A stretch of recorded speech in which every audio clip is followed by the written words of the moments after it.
Mungkin Tribuner itu sering ke Bromo, terus kan ngelihat sunrise ya, matahari terbit. Kalau nggak di Penanjakan, terus sekarang kan banyak tempat-tempat sunrise juga itu ngeliatin kawah, ngeliatin gunung-gunung di sekitarnya. Nah, sebenarnya satu komplek ada kawah, ada batoknya. Nah, otomatis waktu sampai ke puncak batok yang kita lihat adalah pemandangan kawah Bromonya itu, tapi kelihatan gede banget, kelihatan serasa deket. Kalau dari deket ya kayak, kalau dari deket dan kita mendaki kok ya lumayan ya capek ya gitu. Tapi kalau ngelihat ke nggak usah ngelihat dari bawah, ngelihat ke samping aja gitu, cakep ya guratan di sebelah itu ya, kelihatan rapi gitu ya. Terus yang pasti kalau misalnya memang belum terbiasa naik gunung dengan medan yang sedikit sulit ya karena miring banget gitu, meskipun cuma 1 jam 2 jam, usahakan ada latihan fisik sebelumnya Nah, itu biar nggak kaget kan tubuhnya gitu.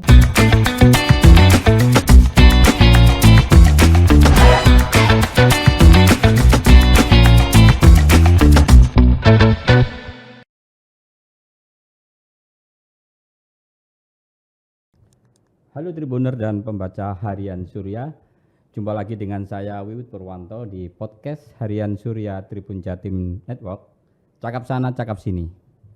Bersama saya hari ini ada traveler yang hobinya itu agak nyeleneh naik gunung. Nah, dalam berwisata naik gunung ini dia kadang bersama teman-temannya, kadang juga sendirian.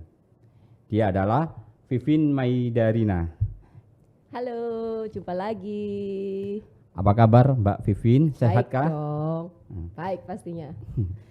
Mbak Vivin ini kayaknya setiap hari atau setiap minggu ini selalu menjelajah beberapa destinasi wisata, terutama kegemarannya gunung dan lautan.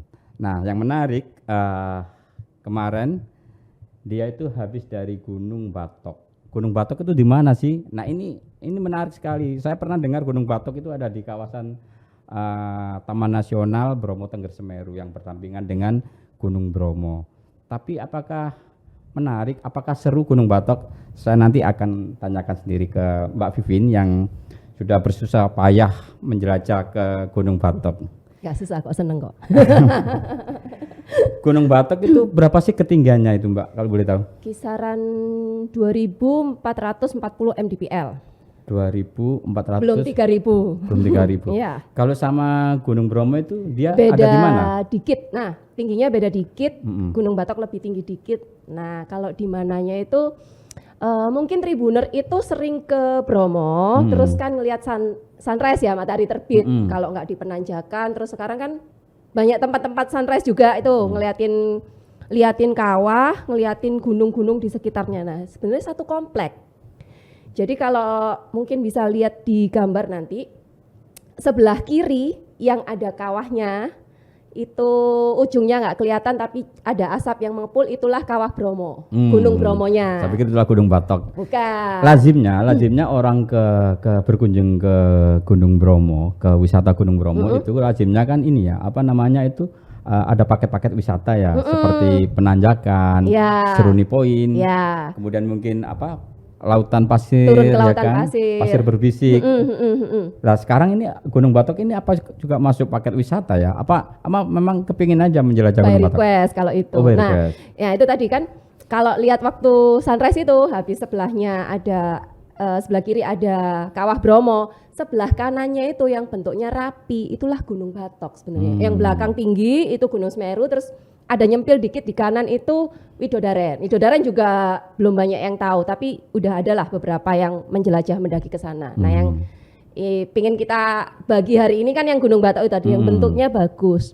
Nah, kalau Tribuner ingat waktu habis lihat sunrise terus turun ke lautan pasir tadi kayak katanya Mas Wiwit. Ya. Biasanya itu akan ngeliat tuh dari bawah, dari lautan pasirnya kelihatan Gunung Batoknya yang rapi, cuman buat background biasanya, buat background foto aja. Nah itu Gunung Batok sebenarnya, dan itu bisa didaki gitu. Kok tahu itu bisa didaki? Kalau melihat ya ketika ke Bromo ya itu melihat gunung itu hanya apa ya, kayak batuan gitu ya, batuan nggak ada pohon, nggak ada, paling rumput-rumputan ya. Itu kok bisa didaki itu gimana? Nah, ini usulnya siapa? Usulnya siapa ya?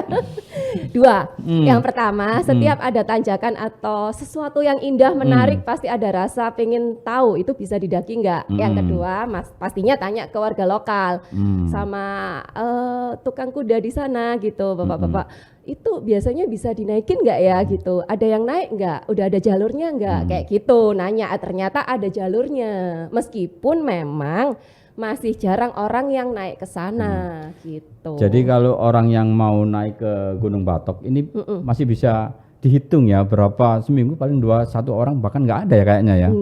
Bisa jadi, terutama kena pandemi itu udah malah jarang yang ke sana gitu kan.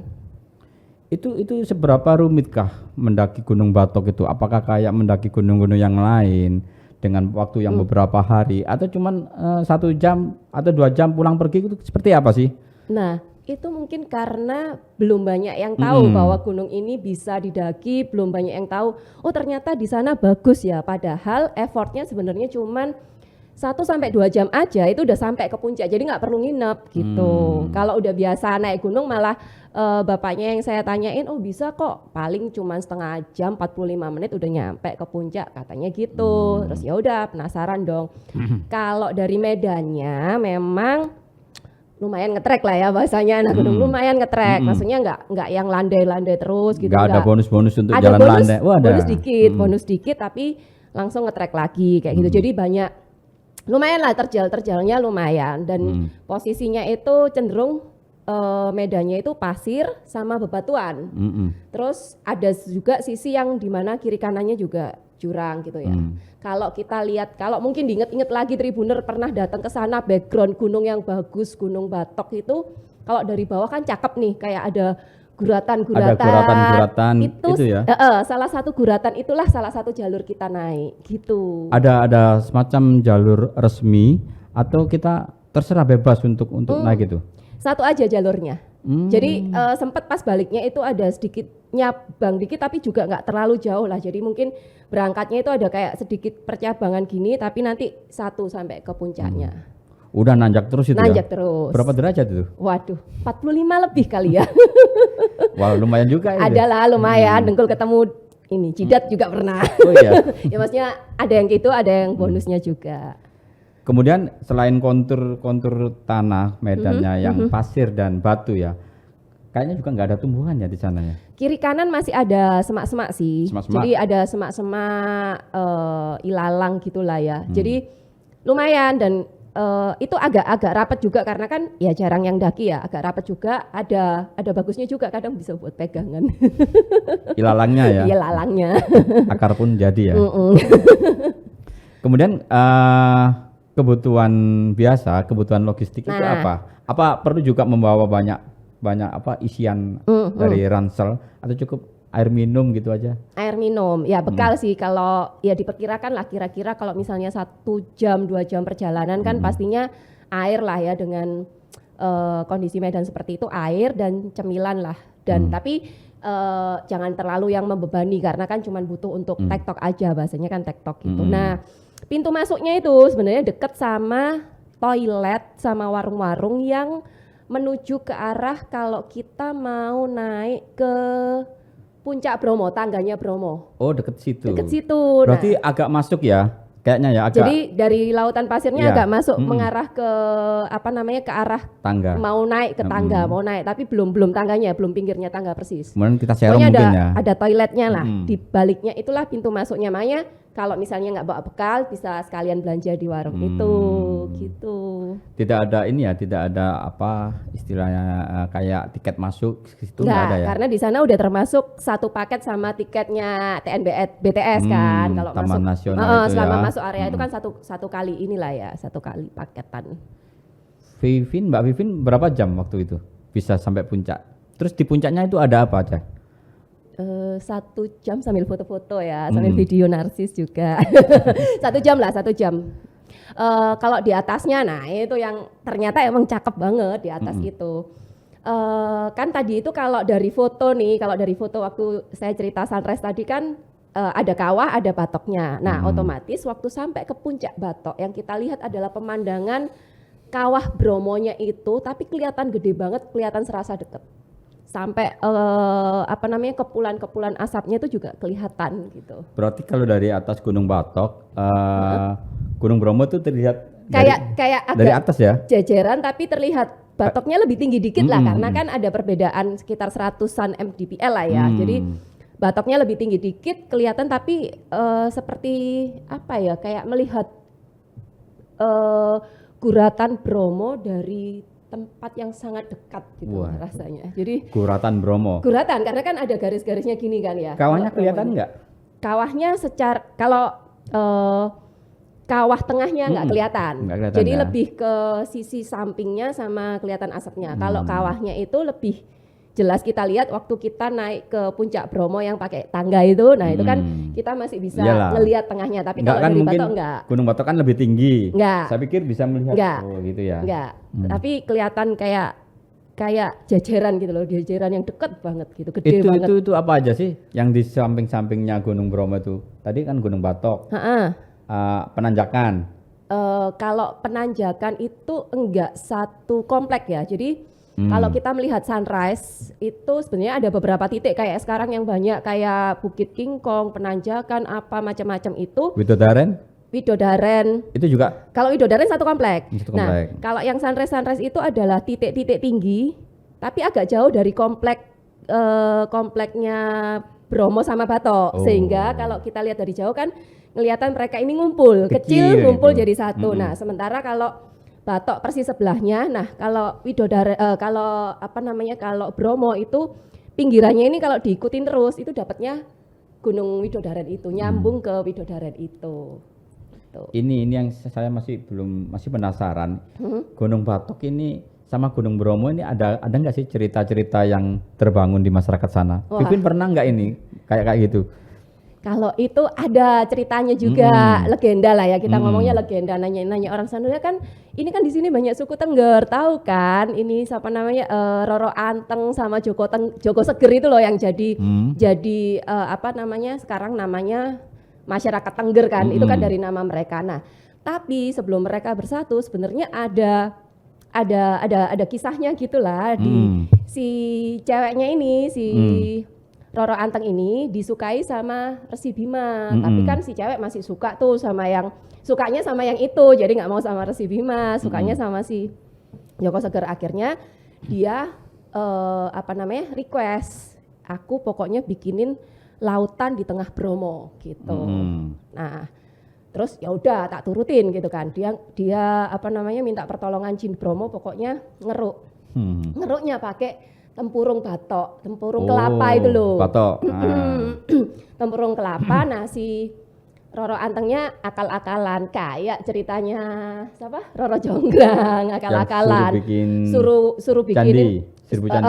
Intinya kan kalau digagalin kan caranya kan numbuk lesung ya? Lesung, terus nyalain api biar kayak semburat-semburat jingga kayak sudah sunrise matahari gitu.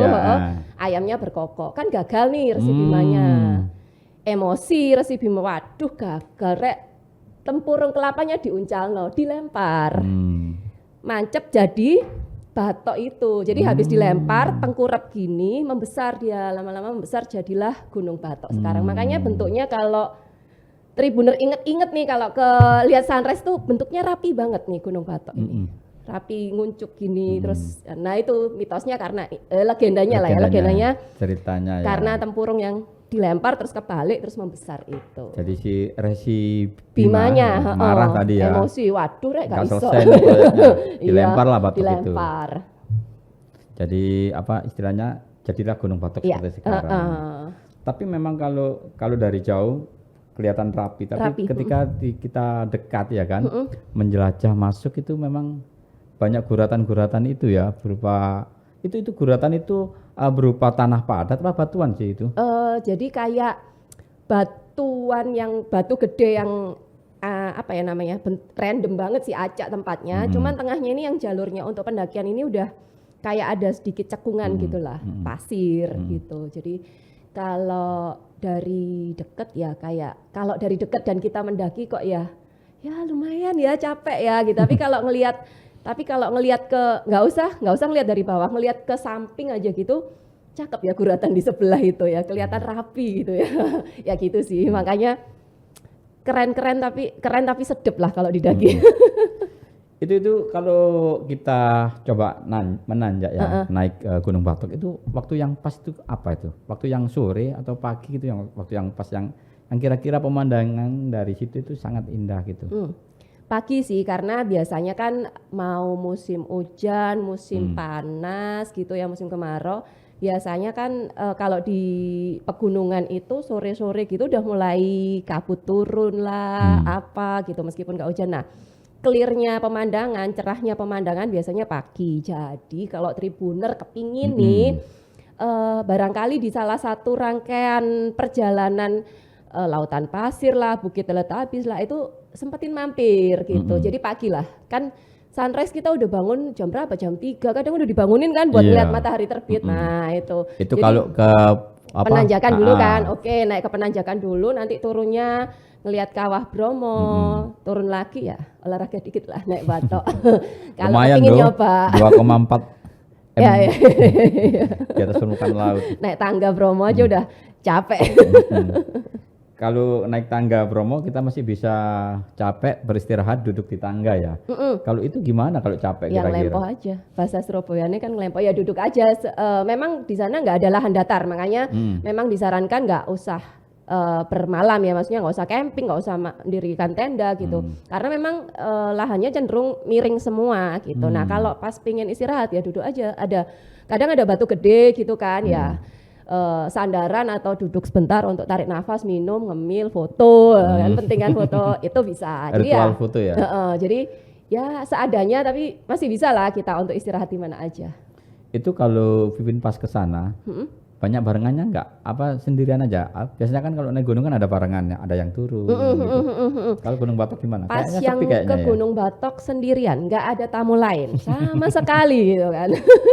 Makanya pamitnya sama Ibu Warung aja, Bu, ya udah tak tinggal naik dulu ya. Makanya barangkali nanti setelah podcast ini nanti Tribuner pengen nyoba, keren kok, cakep ke Gunung Batok itu bisa menikmati pemandangan alam sekitar Gunung Bromo dari sisi yang berbeda kan gitu ya. Dari sisi yang berbeda, dan cuman 1-2 jam lah, mau jalan nyantai senyantai-nyantainya 2 jam lah. Nggak bisa lah, tetap harus ada persiapan lah, karena jalannya itu sudah trekkingnya udah 45 derajat itu. Iya. Batuk ketemu dengkul. Iya. Terus apa? Kenapa Mbak Vivin kemarin tuh kok tiba-tiba mau ke Gunung Batok gitu? Ya kalau kepinginan sih, kalau nanya ini bisa didaki atau enggak itu udah sebelumnya sudah penasaran sebelumnya kan. Tapi belum sempat. Sering ke Bromo, sering lihat-lihat dari sisi mana-mana, tapi ini kayaknya bisa deh didaki. Terus sempat nanya juga, oh bisa kok itu kalau mau cuman sebentar aja gitu katanya. Udah, terus pas ada kesempatan ya akhirnya ini deh nyobain, termasuk Widodaren kan. Sampai hari ini kan saya tahu tuh itu gunung bisa didaki gitu kan, tapi belum nyobain, jadi masih PR gitu. Widodaren sama Gunung Batok tinggian mana? Kayaknya tinggian Widodaren dikit deh. Widodaren cuman medannya itu lebih tipis katanya, dalam artian kiri kanannya bener-bener jurang dan pasir. Kalau yang ini kan masih kayak kebantu sama batu-batuan ya. Kalau yang itu katanya, ini masih katanya karena saya belum mempraktekkan langsung nih, lebih tipis jalurnya kiri kanan, dan salah satu sisinya adalah kawahnya, nyambung ke kawahnya Bromo langsung, jadi kan ya ngeri sedep lah ya. Iya, karena itu memang ada nyambungnya, ada sedikit nyambungnya ke melipir ke sisi kanan lah kalau dari gambar gitu. Sepertinya kalau ke Gunung Batok ya itu tidak disarankan ya kalau saat-saat mungkin hujan atau mendung gelap itu, karena mungkin licin ya. Kalau licin karena itu teksturnya sebenarnya kan pasir. Kalau pasir sisa kena air itu airnya masih menyerap, jadi sebenarnya masih aman. Cuman kalau misalnya udah mendung terus hujan, memang mau gunung manapun disarankan kalau belum naik ya jangan berangkat dulu deh, kecuali kita memang udah di tengah perjalanan ya berusaha survive-nya gimana gitu, dilanjutin atau break atau turun gitu. Tapi kalau memang cuaca hari itu tidak mendukung ya sebaiknya dibatalkan, diagendakan berikutnya. Untuk keselamatan kita sendiri. Lalu saran apa? Ketika saya ingin ya udah, saya nanti tak coba mendaki Gunung Batok. Apa yang perlu saya siapkan kira-kira? Sepatu kah atau harus bawa bekal logistik seperti apa yang kira-kira sampai di puncak itu kita nggak mager gitu kemudian ya sudah ini puncak, wah memang benar-benar bagus sekali pemandangan dari puncak Gunung Batok. Ya. Sepatu lah ya. Yang pertama kalau perlengkapan sepatu ya diusahakan. Kalau sandal gunung diizinkan nggak? Sandal gunung Lihat itu Gunung karena Batok. banyak batunya ya. Terus jadi untuk keamanan lebih baik sepatu aja yang tertutup depannya karena nanti kejeduk. Bahasa Surabaya mana ya? Kejeduk batu kan nyosrop ke batu. Apalagi kalau naiknya mungkin masih aman ya, tapi kalau turunnya kan kita miring ke bawah. Nah, itu yang resiko untuk ketatap waktu turun malahan gitu, ketatap kejeduk batu itu tadi. Jadi usahakan sepatu tertutup, terus karena bukan tanah ya tapi pasir ya, mungkin sepatu kets biasa yang asal ada geriginya masih nyaman. Terus kalau saya pribadi itu kemana-mana kalau misalnya menapak ketinggian lebih suka pakai trekking pole. Ada pegangan juga, lutut nggak terbebani, jadi ya kalau misalnya bisa membiasakan dan nyaman dengan itu ya mungkin Tribuner bisa coba untuk pakai trekking pole. Kemudian ya beban nggak usah berat-berat, pokoknya secukupnya, tapi juga jangan nggak bawa sama sekali gitu, kayak terutama air minum. Kalau di atas pingin menikmati bawa bekal bisa sambil santai sambil buka cemilan kayak gitu. Itu sih. Terus yang pasti kalau misalnya memang belum terbiasa naik gunung dengan medan yang sedikit sulit ya karena miring banget gitu, meskipun cuma 1 jam 2 jam, usahakan ada latihan fisik sebelumnya biar nggak kaget kan tubuhnya gitu. Takutnya kan kram di tengah jalan karena nggak biasa. Ada yang lupa kayaknya yang belum dibawa. Apa? Kamera. Baju ganti. Oh, baju ganti. Waduh, ketahuan nih kalau baju ganti, kirain kamera. Karena ritualnya Mbak Vivin ini kalau sudah di atas gunung biasanya ganti baju kemudian foto-foto. Ketahuan deh, iya. Jadi entah itu saya ritual sejak tahun berapa ya. Jadi setiap ke gunung pengennya itu kalau ke puncak itu punya baju batik atau baju apapun yang bisa ganti wrestling gitu kan. Jadi kayak orang-orang itu kayak wah pengennya kayak gitu, terus ya keterusan kan akhirnya jadi ritual. Termasuk ke Batok sih, meskipun ya meskipun cuman 2.000 belum hitungan 3.000, tapi tetap ingin pakai bawa gaun putih. Waktu itu saya pakainya gaun putih gitu. Iya, ganti. Nah, orang-orang kadang penasaran tuh naik gunung, biasa kan banyak pertanyaannya terkait apalagi cewek kencing ganti terus BAB kayak gitu-gitulah gimana gitu. Nah, saya itu tipsnya satu, sering kemana-mana bawa sarung. Jadi kalau misalnya mau ganti, mau urusan apapun, aktivitas apapun, sarung itu bisa menutupi. Dikerukupno lagi. Dikerukupno, dikurungi gini kan. Yang pertama sarung itu aman dari mau aktivitas di gunung manapun itu. Terus yang kedua biasanya kalau memang ada ritual ganti-ganti gitu kan biasanya udaranya dingin. Jadi saya pakai rangkap. Jadi ada pakai kaos, pakai celana, baru outfit yang saya pakai untuk mendaki. Nah, waktu di puncak ya tinggal buka outfit luar, tinggal ganti gitu. Jadi sudah dipersiapkan ya. Dipersiapkan. Nah, begitulah Tribuner dan pembaca harian Surya, banyak sekali pengalaman ketika kita berwisata di suatu daerah. Salah satunya adalah Gunung Bromo, di mana Gunung Batok ini jarang tersentuh sama wisatawan. Ketika kita lewat ke Gunung Bromo ya sudah tujuannya ke kawah Gunung Bromo itu sendiri. Padahal di Gunung Batok sendiri juga di atas Gunung Batok di puncaknya juga banyak pemandangan yang tak kalah menarik. Dari beberapa point view yang ada di Gunung Bromo seperti di Penanjakan, di Seruni Point, Gunung Batok bisa dijadikan salah satu destinasi wisata berikutnya. Nah, begitulah Tribuner, pembaca harian pagi Surya. Obrolan saya dengan Vivin Maidarina. Sampai jumpa di edisi berikutnya. Sampai jumpa, terima kasih.